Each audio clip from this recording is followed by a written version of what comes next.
Hello, my name is Cody, and welcome to Bards at Heart. This channel is all things tabletop RPGs, anywhere from personal adventures, stories, spells, and more. And today, I actually got a comment on my YouTube page that I thought was a really good question that I thought I would kind of dwell deeper into.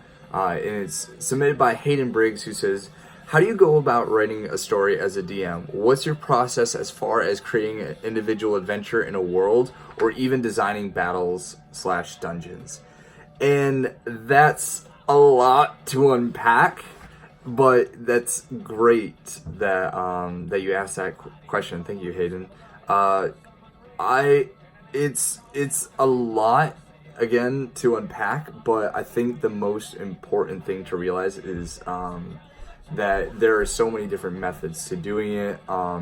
Also, you're not necessarily going to do it every single time, and honestly, that comes because of as you experience DMing, you're going to realize that you're going to want to tweak things and do different things differently, especially the difference between your first time and your second time. That's going to be a lot different than any other time, because now you're trying to think of, okay, I know everything that went wrong during my first session. How do I fix it and correct it for the second time? And that's the joy that you're going to have.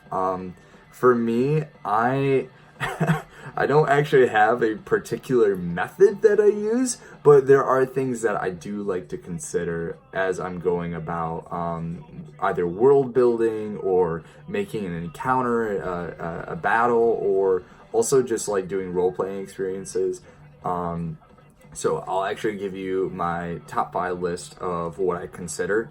First of all, consider your party, because that is going to be something very, very important. So sometimes with parties, you have to consider, why are they there? Yes, they're there to play D&D, Pathfinder, or a Call of Cthulhu, or any other tabletop game, but some of them are there for the intent purpose. Like, one thing is that, especially min-maxers will be there to try and test out one of their most broken builds ever, and then you'll have another person in your party who's just kind of there and kind of going along with everything. So are they there for the role-playing experience? Are they there for the combat? Or, this is pretty much all players, are they there for a little bit of both? And it is trying to find that appeal of, okay, what does the party want? Sometimes I enjoy just sitting down with the party beforehand and saying, hey, what would you guys like to experience in this one-shot, long-form campaign? And that's a great discussion to have. Second thing, I like to consider the occasion. Is it just a group of people getting together for a one-shot, or are we celebrating something like Halloween or Christmas, people doing different themes? When I was... Actually, it was this past year, we did, in celebration of Halloween, we did a one-shot Call of Cthulhu game, and it had a very spooky element to it, and that's always fun. My third thing is, consider whether it's a long-form campaign or if it's a one-shot or a short campaign.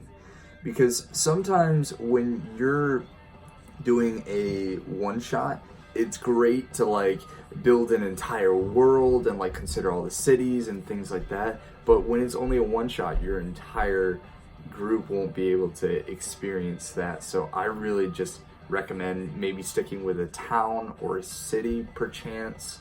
I'll talk later in another video about how I actually go about using different maps. And actually, if you subscribe to my channel, you'll be able to see that video. I don't know when it's coming out, but hopefully relatively soon. Another thing is, for number 4, consider the risks and benefits.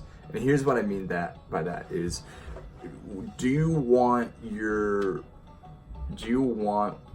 the party to risk a lot for a particular benefit, or do you want them to risk a little bit with little benefit? And so one thing I talked about in the Minotaur disaster, a YouTube video that I actually just posted this week, is I did not consider the risks and benefits when I was DMing, because I thought the risk was high enough, but it didn't actually turn out to be, and there was so very little benefits to the party members who actually did go through that adventure. And so it kind of left a sour taste in your mouth, but the story was something that the adventuring group keeps on bringing back.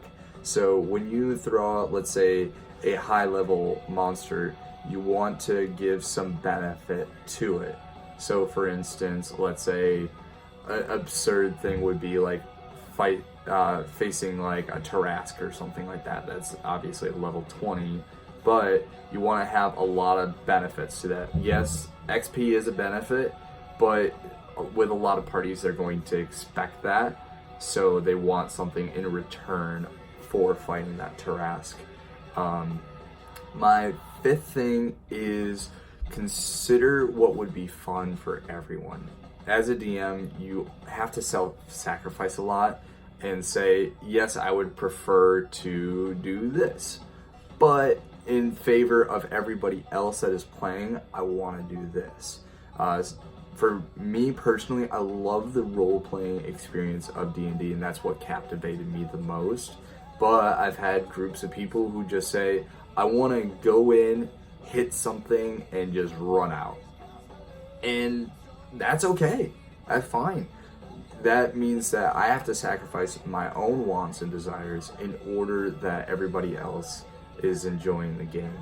So those are my top 5 things. Obviously, there are a lot of things to consider.